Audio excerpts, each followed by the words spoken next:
desert. I loved her so, in the land of enchantment, New Mexico.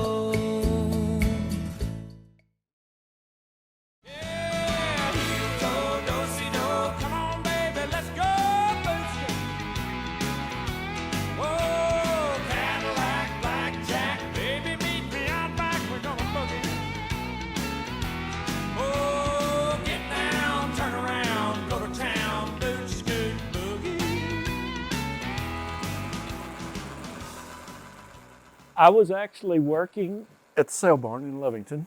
I had quit tech and looked at the guy's paycheck that had been there for 6 years, and he was making $50 more a week than I was. And I thought, this is crazy. You know, I've got to do something else. Ironically, I told him about it, and we both went to the school. We both quit the sale barn and went to the school. At the school, I had no desire to make boots. I went through the boot and shoe repair and saddle making. Saddle making just intrigued me. Got out, made 6 saddles and hated it. So I heard about a man in Hobbs that was an older gentleman, Bud Pate, and had one of his customers contact him and, you know, would you be interested in an apprentice? And he said, well, have that boy come on down. And he had an invalid wife, so I had to come down at night. Of course, I was running the shop in Lovington.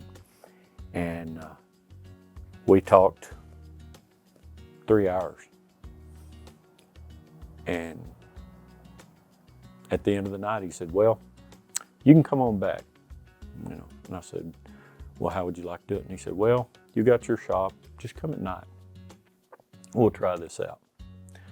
So I would come about 3 nights a week and, you know, get there about 6 o'clock, and midnight, I'd drive back to Lovington. And we did that for about a month and a half, and he said, okay, I guess you're serious. I want to sell the shop to you. So I moved to Hobbs, bought the shop. He stayed for another 1.5 years. Would have loved for it to have been longer, but his health got bad. And then I asked him, Bud, am I ready? And he said, no, you're not, boy, but you'll figure it out. And that's it. You learn with every pair. It's a great time to be a boot maker. And people appreciate a well-made boot, especially now. Back when I started in the 80s, there were still good factory boots. You know, Tony Lama was making a good boot. You had Lucchese, you had Rios, you had Mercedes. But now, you've got a few Lucchese's, but there's not good boots out there. They're all made in China, and they're all made to be thrown away. I have lasts. I've got 3 different runs of lasts and always looking for more. You know, the right last makes the right boot. There's ugly lasts out there, and they make ugly boots. And you build up this piece of wood according to whatever their measurements are and the shape of toe they want.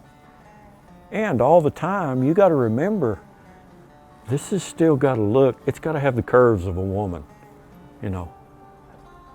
I know it sounds crazy, but this is beautiful. You know, there's lines, and that way when you get this made, there are still lines. It's not a clunk. You know, you've got a beautiful counter, you've got beautiful arches, and here you've got lines. It's not blocky. And this is probably the most important profile there is, because you're looking down at your boots, and if they haven't got the lines, you don't like them. You should always strive, or I always strive to get better. I haven't made the perfect boot. My first step, I've got a pedograph that takes an imprint of their foot, right and left. I take 15 measurements. This this and then the description of what they want. First thing to do is build up the last. Make the last fit them. Then you come and you do your math. All of these math papers tell you how to make this, which are the top patterns. These are specifically for that person. It's the height he wants. It's got his heel measurement, it's got his pass line, the things that make the boot fit. This is the spine of the boot. Then you bring the vamp and the top over them. You start out with a flat piece of leather. To last it, to get it, you have to start forming it. You wet the leather. I put it in this crimp brake. I actually put the leather, the flat pieces of leather, in here. And that's what starts this. You let it set for about an hour. Then you put it on these, which are called crimp boards. They're wet, and you let it dry. These are actually ready to come off. When I pull them off, they'll keep this shape. Then I cut the tongue and start attaching it to the tops.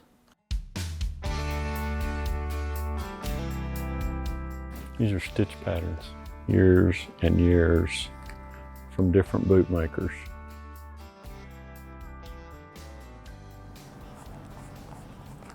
You powder, you've got this pattern, you powder it out.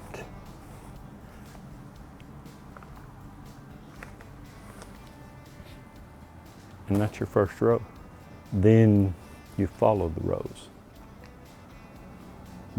A 3-row stitch is standard, and I've sewed up to 12. It's called a quilt pattern, and it's just lines. But it holds the top up so well.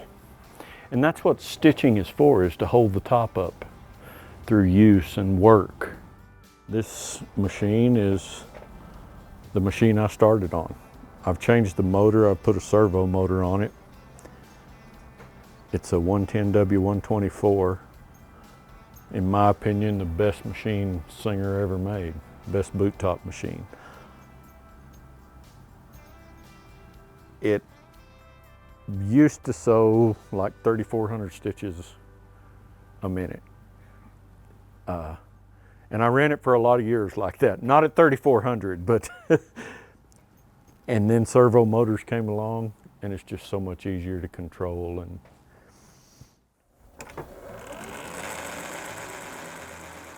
it's always been the myth that the more stitches in a boot top, the better the boot. It's not true, but that's been common myth for as long as I've known it. You can sew a pair in 2 hours, or yeah, a pair, 4 panels, 2 fronts, 2 backs, in 2 hours, 2.5 hours. It fits you like a second skin.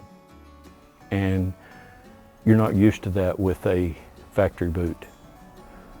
Of course, you're gonna get 4 to 5 times the life out of one of these boots, because I do not know a boot maker that skimps on any material, and we pay a lot for material. I buy German insoles, German sole leather, the best skins you can buy.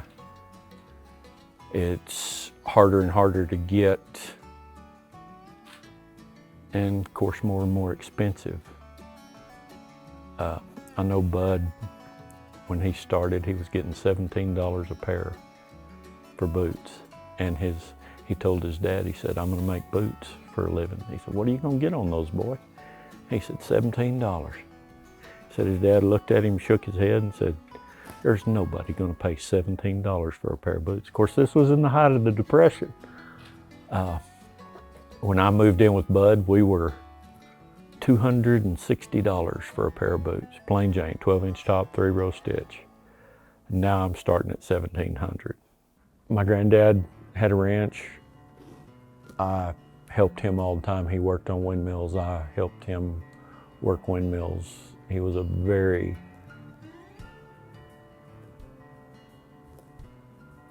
positive force in my life. I actually made him a pair of boots, and he got to wear them about 6 months. And I cleaned them up when he died, and I had Al Rogers bury him with him. He said, "Dean, I can't put him on his feet." And I said, "I know that. I just want him in the casket." Stupid, but sentimental. And I had people tell me for years later, Phil would tell us, "My grandson made these boots." So it's a neat deal. It's a neat deal. Both of my boys are in the oil field. One of them's a welder, one of them's a pumper. They did not want to follow this. And they're making more money than I'd make, you know. But my dad tried to get me to get in the oil field, and like I said, if you hate your job, why do it, you know?